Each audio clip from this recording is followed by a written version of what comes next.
On this Sunday night, a moment of truth for the planet. What's at stake at the COP26 climate summit? If Glasgow fails, then the whole thing fails. Why G20 countries are already being criticized. Global news on the ground in Afghanistan. The struggle to help Afghans caught in a spiraling humanitarian crisis. Alberta's push for its own police force, while the province is considering replacing the RCMP and taking the field by storm. The lines are laser straight, the circles are perfect. The little robot painting a fine line at the University of British Columbia. Global National with Robin Gill. Good evening and thank you for joining us. We begin with what's being called the world's last best hope to come together to prevent a climate disaster. That was the opening gavel in Glasgow, Scotland. The high-stakes COP26 summit is now officially underway. For the next 2 weeks, negotiators will work with roughly 200 countries to try to hammer out more aggressive climate commitments. There are already signs of how difficult those negotiations will be. Ahead of the summit, G20 leaders met in Rome. There were hopes the bloc would go into Glasgow with a solid climate action plan. But as Mike Le Couteur reports in tonight's top story, the meeting ended with few concrete commitments. Even the first major in-person meeting in 2 years couldn't bring world leaders closer together on the issue of climate change. After a traditional coin toss into the Trevi Fountain, which local lore says will bring you back to Rome, the leaders looked for ways forward on more ambitious ways to tackle climate change. And they got a royal reminder of the urgency. Quite literally, it is the last chance saloon. We must now translate fine words into still finer actions. But that not-so-subtle nudge still wasn't enough. In the final communiqué, G20 leaders agreed to softer language on reaching net zero emissions, setting a target of, quote, by or around mid-century.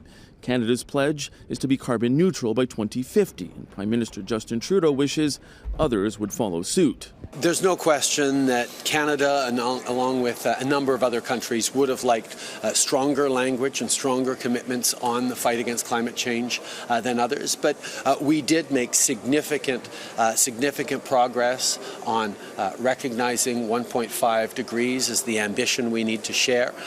1.5 degrees Celsius is the ceiling on global temperature increases compared to pre-industrial level.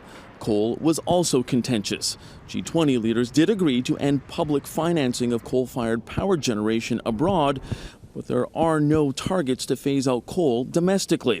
It's widely seen as a nod to countries like China and India, who still depend on coal as a primary energy source. But Trudeau pointed out some coal-dependent countries are facing energy challenges as they come out of the pandemic. They're basically saying, look, we'll want to do less. We want to do less, but we can't if we want to keep our economies running. We need to be phasing out coal rapidly. It needs to happen not only by removing financial support for new power plants, but actually phasing out the ones that are currently in operation.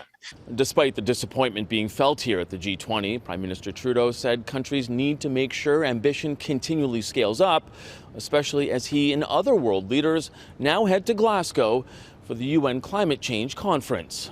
Robin? Mike Le Couteur in Rome. Thanks, Mike.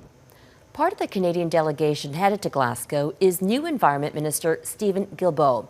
While en route, the former Greenpeace activist shared this photo. This will be his 19th COP summit, but his first representing the government.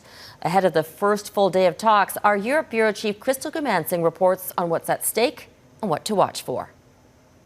The scene in Glasgow is set for world leaders. The looming question: will they come with decisive, aggressive plans to protect our planet? If we don't act now, it will be too late.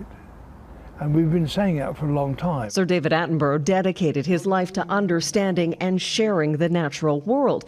He warns there's no more time to kick the future of the planet down the road. We've said, well, in the next 10 years or something, and think, oh, well, 10 years' time, that's a couple of budgets away, and politicians won't do things.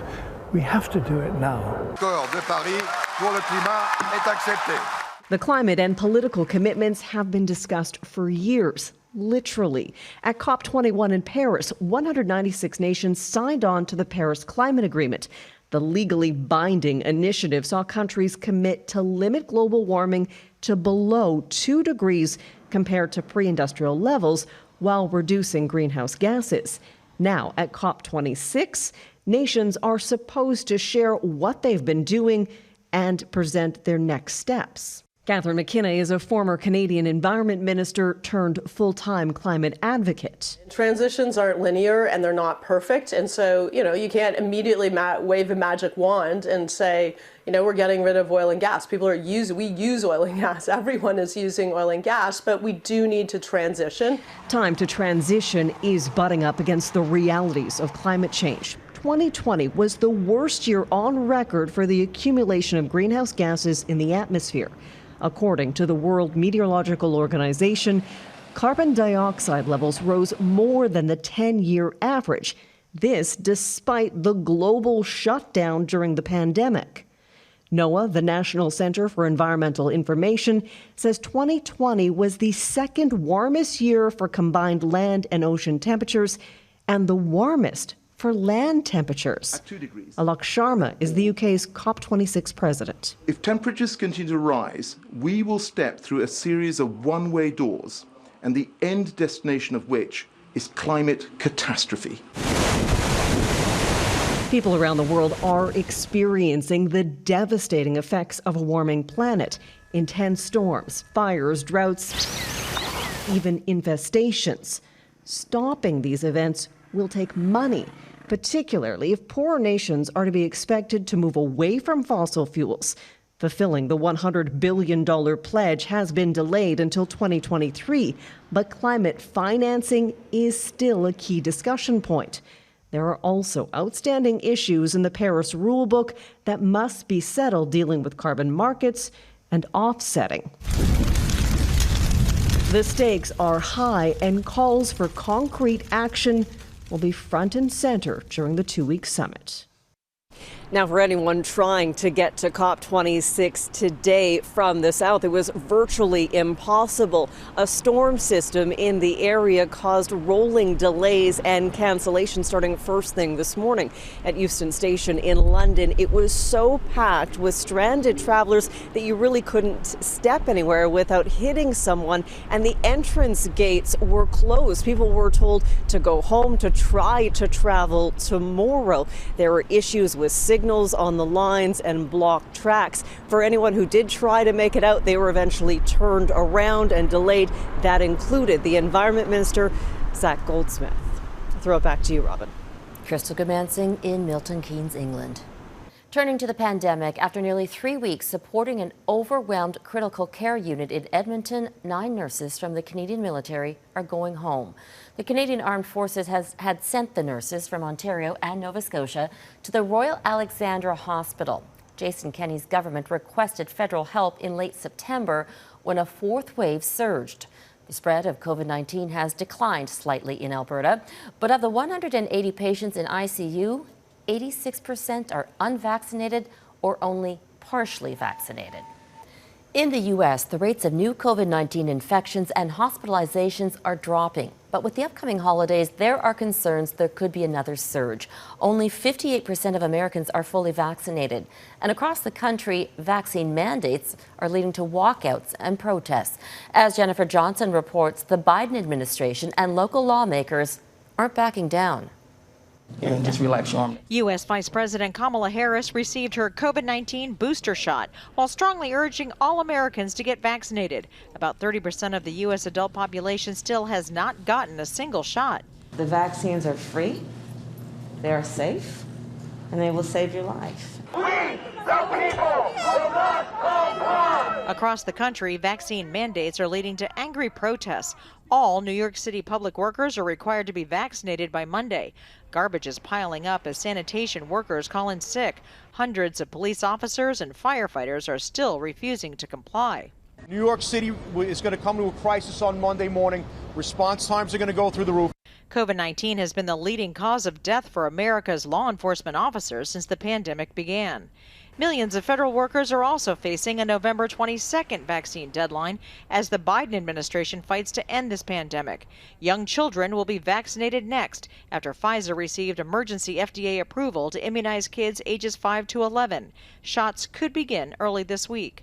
We certainly hope that as people see children getting vaccinated and being protected and being able to participate in activities without concern, that more and more people will get their kids vaccinated. Proof of vaccination will be required by most businesses in Los Angeles starting Thursday, leading to even more controversy.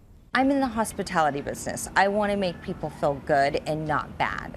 New COVID-19 infection rates and hospitalizations are finally trending down in the U.S., but health experts are concerned the virus could start spreading again after the holiday season. We are now heading in the right direction, but with cases still high, we must remain vigilant heading into the colder, drier winter months. That's why the push is on to get millions more vaccinated. But it's been a tough sell, even though the virus has killed almost 750,000 Americans. Jennifer Johnson, Global News, Washington. Actor Alec Baldwin is speaking publicly about the shooting death of cinematographer Helena Hutchins on the set of the movie Rust. He made the remarks to tabloid media. We were a very, very, well-oiled crew shooting a film together, and then this horrible event happened. There are incidental accidents on film sets from time to time, but nothing like this. This is a 1 in a trillion episode. Baldwin says he can't talk about the ongoing investigation, though he adds he supports efforts to limit the use of firearms on film sets. During a rehearsal earlier this month, the star fired a prop gun that contained a live round, despite being told it was safe. Coming up, the report into replacing the RCMP in Alberta.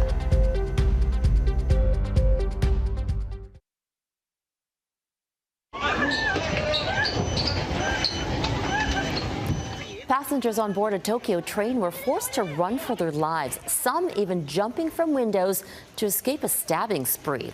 A man wielding a knife attacked several passengers and set a fire on board. At least 17 people were hurt. One person was critically injured.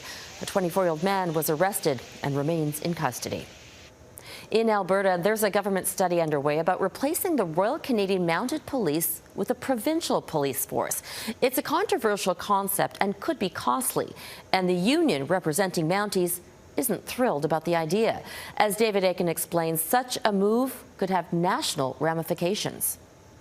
In 8 provinces, 3 territories, and more than 150 municipalities across the country, it is the Mounties who hand out speeding tickets, enforce bylaws, and track down thieves, thugs, and drug dealers. But Alberta wants to say goodbye to the red surge and establish its own provincial force. A made in Alberta solution that could be both more efficient, cost-effective, and more responsive to the challenges of policing in rural communities and the particular needs of their residents. The union representing RCMP members disagrees. I would think that the commanding officer of Alberta, or any commanding officer of the RCMP who does contract policing, would probably be somewhat offended by that. Indeed, mayors of some Alberta towns have already said they would get less police at a higher cost if they made the switch. A decision in Alberta in any event is likely years away, but in the meantime, the debate alone could hasten changes within the RCMP. First, can the RCMP be changed in a way that would make it much more relevant, much more humane in the use of force and so forth? Still, MPs from all parties on a House of Commons committee recommended in June that the RCMP should get out of the business of contract policing. But if the Trudeau government agrees with that idea, well, it would find opposition. Canadians that are serviced by the RCMP in a contract policing capacity show 75% or more consistently, time and time again, that they are satisfied with the services they receive by their contract policing partner. There's now a new minister in charge of the RCMP. He's Toronto MP Marco Mendicino. His office is not responding to the Alberta report, but the issue is almost certain to reach his desk in this new parliament. David Aiken, Global News, Ottawa. Still ahead, Afghanistan's humanitarian crisis, why those trapped there are losing hope that Canada will help.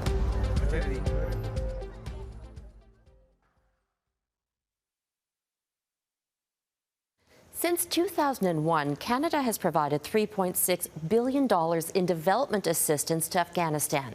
But that foreign aid is largely frozen with the Taliban controlling the country. And those Afghans who helped Canada run development programs and promote women's rights say they're now being targeted by the militant group. Jeff Semple reports from Kabul. Afghanistan is staring into a humanitarian crisis. These tent cities are popping up across the capital after 700,000 Afghans were forced to flee their homes last summer during fighting with the Taliban, now living without food, health care, or hope. We're stuck here in these tents and the winter is coming, he says. We need help. Mohammed Munir Ibrahimi is trying to answer that call. He works for a Canadian organization, here interviewing displaced Afghans to determine how best to respond. Multiple families here are sharing a single tent, including this 15-day-old baby. They were living in a condition which is not a humanitarian. The situation is very bad. Ibrahimi's organization, called Canadian Women for Women in Afghanistan, has received approval for funding from Ottawa to buy badly needed blankets and food. But since the Taliban took over, the country's banking system and foreign aid are effectively frozen. How we can continue work, given that the Canadian government is not accepting Taliban? Mohammed Fahid Tahiri runs another Afghan NGO, which is also partly funded by the Canadian government. Between the international community and the Taliban, it is the people which suffers. It is the people of Afghanistan that are punished. He says the same organizations scrambling to respond to the humanitarian situation are also dealing with their own crises. His group, which focuses primarily on women's rights, is no longer allowed to have women workers in its office, and almost all of his staff are trying to escape the country. These Canadian-funded groups, particularly those promoting women's rights, now fear they could be targeted by the Taliban. There are many threats to us because we are not feeling safe. Afghans who worked for Canadian NGOs are eligible to come to Canada as refugees. We met this Afghan former NGO worker in Pakistan en route to Canada. He received a Canadian visa and escaped the country with his family, including his daughter and his niece. Born just days after crossing the border. She's lucky and going to Canada soon, and she will have a perfect life here. But the Canadian government appears to have recently, quietly, changed the rules for refugee eligibility. Around October 14th, the government's website switched from allowing human rights workers who are in Afghanistan to apply to only those who are already outside of Afghanistan. Canada is taking the easy route. It is easy to process people that are outside of Afghanistan. Trying to process people in a war zone and in hiding, that's not an easy thing to do. But for those still in Afghanistan, there are few safe routes out. Ibrahimi is scrambling to help the homeless while also worrying about his own family. 2 young children and his wife, an engineer who was completing her MBA when the Taliban took over. She can no longer study or work. We don't know about our future. We have dark future. Ibrahimi and his colleagues have applied to go to Canada, but most haven't received a response. We're still scared that we may be targeted. We may be questioned. We may be. So we need to get out of here. But for now, he can't leave, and he also can't stay and work in the absence of Canadian funding. Like the Afghans he supports, left in limbo, as Canada and its allies decide if and how to deal with Taliban-controlled Afghanistan. Jeff Semple, Global News, Kabul. Up next, auto alignment, the tiny robot changing the game for prepping the game.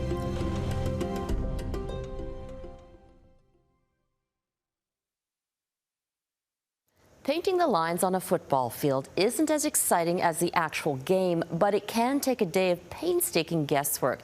Yet that's no problem for one robot at the University of British Columbia. It can do all that in just an hour. Krista Dow looks at the machine painting a promising career ahead of a busy sports season. He is a cherished member of the UBC Athletics and Recreation Department. Nice and quiet to work with. Doesn't complain. This is Robbie, the robot. A lineskeeper some say is in a league of his own. It takes all the guesswork out. The lines are laser straight, the circles are perfect. Robbie can do what his human colleagues do, only faster and more consistent. The lines are in the same place every time. I can paint the field probably in about an hour and a half instead of 4 or 5 hours manually. Despite Robbie's ability and automation, he still requires constant supervision from his superior. I treat him like a staff member. He treats me like a staff member. Sometimes we don't get along so well, but at the end of the day, we get the job done, and we both walk away happy. He is among the first of his kind in Canada, arriving here 3 years ago from a Danish company called Turf Tank. He cost about $30,000 to $40,000, purchased through a partnership between UBC and the Whitecaps soccer team. So the field is already laid out. Through GPS technology, Robbie can paint any outdoor field in any configuration. He runs off of GPS, so there's a base station that receives satellite information. So between those 2 points, he knows exactly where he is. The precision, something the Whitecaps coaching team relies on. What we're looking for is a very technical side, because our coaches want different colored lines, different specs every day or every week. He does his job. To date, Robbie is responsible for all the outdoor grass and turf fields, giving it 110%, rain or shine. Krista Dow, Global News. And that is Global National for this Halloween night. I'm Robin Gill. Trick-or-treating is not just for kids, at least at the Toronto Zoo, where some furry friends and some not so furry ones enjoyed their own jack-o'-lanterns. Thank you for watching. Have a great night.